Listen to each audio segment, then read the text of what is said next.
Je vais vous commenter l'extrait de La Cantatrice chauve, l'acte 1, scène 1, écrite par Eugène Ionesco en 1960. Eugène Ionesco, représentant du théâtre absurde, tout comme Samuel Beckett, fondateur du théâtre absurde.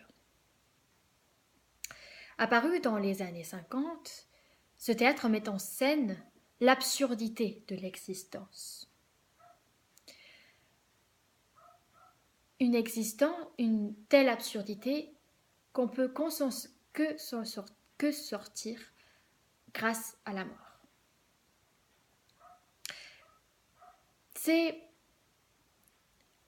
à cause de cela, que les personnages du théâtre de l'absurde de Eugène Ionesco ne vont pas avoir de sens. Leurs dialogues entre eux ne vont avoir aucun sens.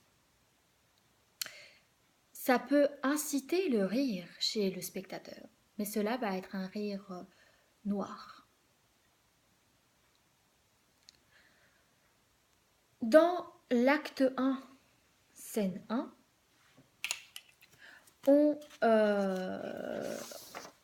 grâce au didascalie, on sait que la pièce se déroule dans un environnement bourgeois, spécifiquement dans un salon d'une maison, et avec la présence de un couple, Madame Smith et Monsieur Smith.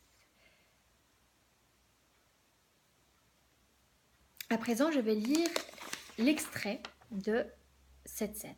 Scène 1. Intérieur bourgeois, anglais, avec des fauteuils anglais. Soirée anglaise. Monsieur Smith, anglais, dans son fauteuil et ses pantoufles anglaises. Fume sa pipe anglaise.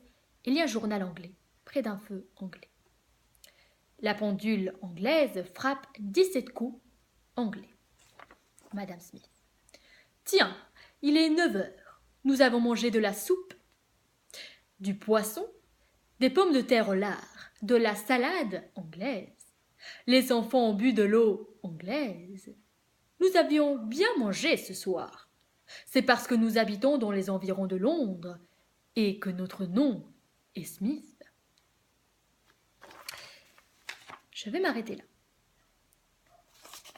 En quoi cette scène brise-t-elle les conventions théâtrales ? En premier lieu, nous pouvons souligner là le non-sens de la pièce. Et en second lieu, Ionesco casse l'illusion théâtrale. Un non-sens dans la pièce. À cause de, par exemple, le titre de cette pièce, La Cantatrice chauve, qui n'a aucun rapport avec toute la pièce. Mais pourquoi Ionesco va choisir un tel nom qui ne va pas mettre en valeur cette pièce ? Déjà, pour que le lecteur sache qu'il est face à du théâtre absurde. Parce que normalement, dans les romans ou bien dans les pièces de théâtre, le titre qui va donner l'écrivain, il va faire tout son possible pour que les lecteurs veuillent lire ce texte. Mais ici, ce n'est pas le cas. Normalement, cette cohérence du titre et du texte fait partie des conventions théâtrales. Deuxièmement, on est face à une double énonciation. La double énonciation aussi fait partie des conventions théâtrales. Elle permet au lecteur de savoir des informations pour connaître l'identité des personnages, connaître le lieu.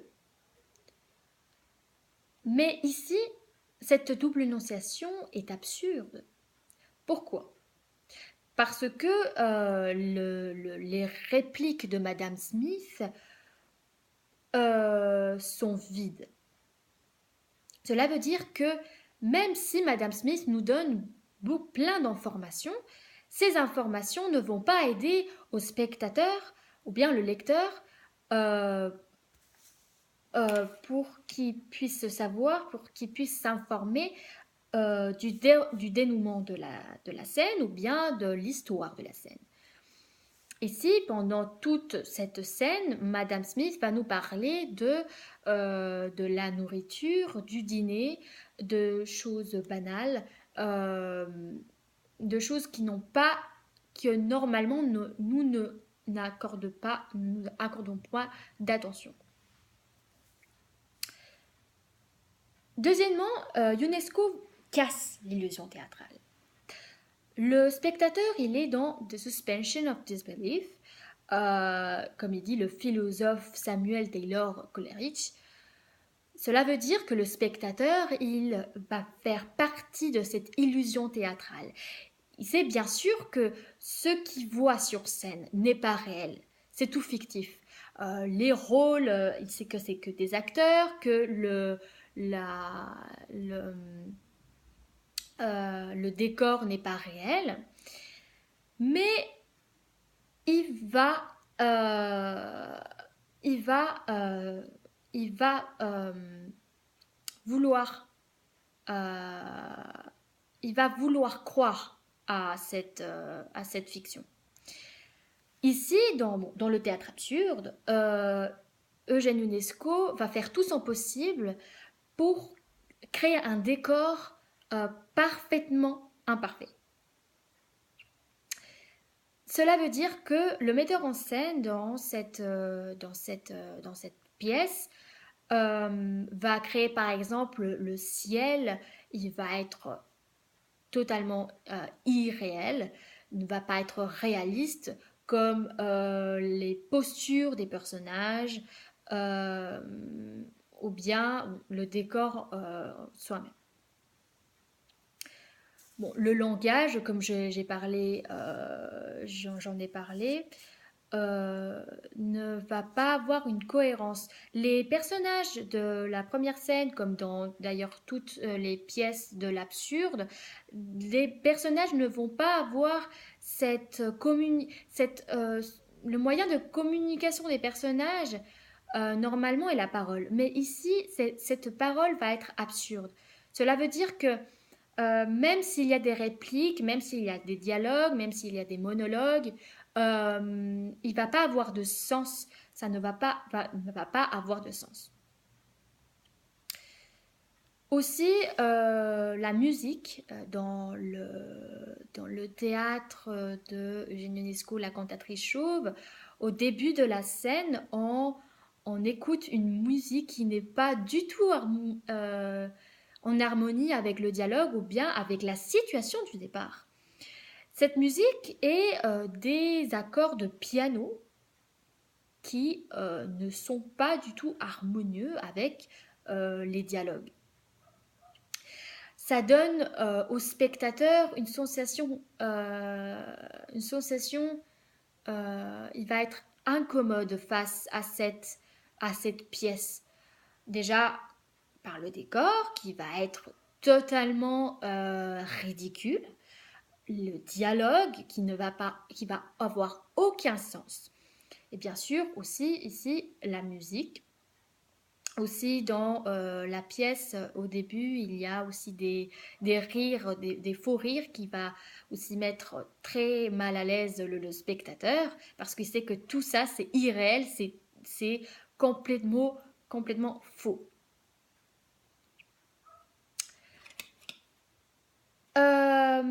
On peut dire que Ionesco va jouer avec ses conventions théâtrales. Parce que normalement, même si ce n'est pas obligé, un écrivain, quand il va écrire une pièce de théâtre, n'est pas forcément obligé d'utiliser ses conventions théâtrales. Mais il va devoir l'utiliser pour que ce soit harmonieux, pour que la pièce soit parfaite. Ici, dans la cantatrice chauve, Ionesco va critiquer la bourgeoisie.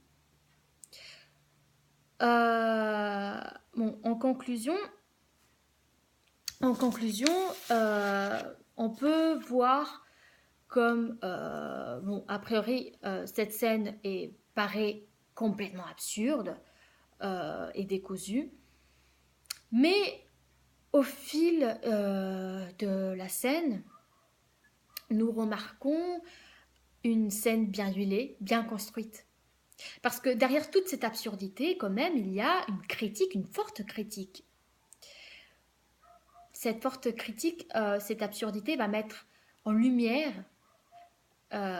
l'égocentrisme, l'égotisme de la société bourgeoise, ici concrètement de la société bourgeoise anglaise. L'égotisme en étant une manie de parler de soi, on peut aussi parler de narcissisme. Dans tous les répliques de Madame Smith, elle va parler que de soi, que de la nourriture, que du dîner.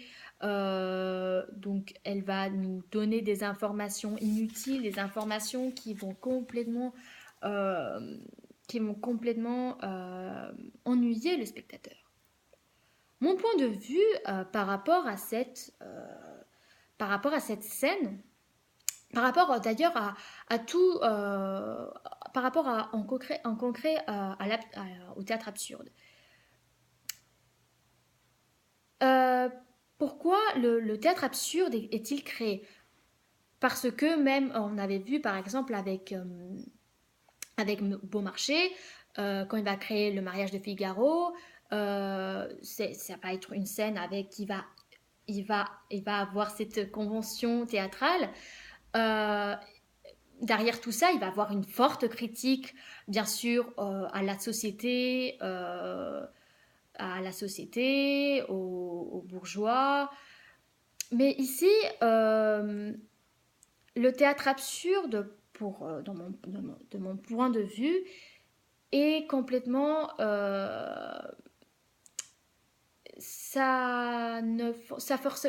le théâtre absurde ne va pas forcément plaire à tout le monde, bien sûr, mais si on comprend ce qu'il veut nous faire, le message qu'il veut nous faire passer, par exemple Eugène Ionesco, on va aimer la pièce. On va tout de suite s'apercevoir que l'absurde n'est pas complètement absurde et qu'il y a un message derrière tout ça. Donc, pour moi, la cantatrice chauve était, dont l'acte 1, scène 1, était un bon début.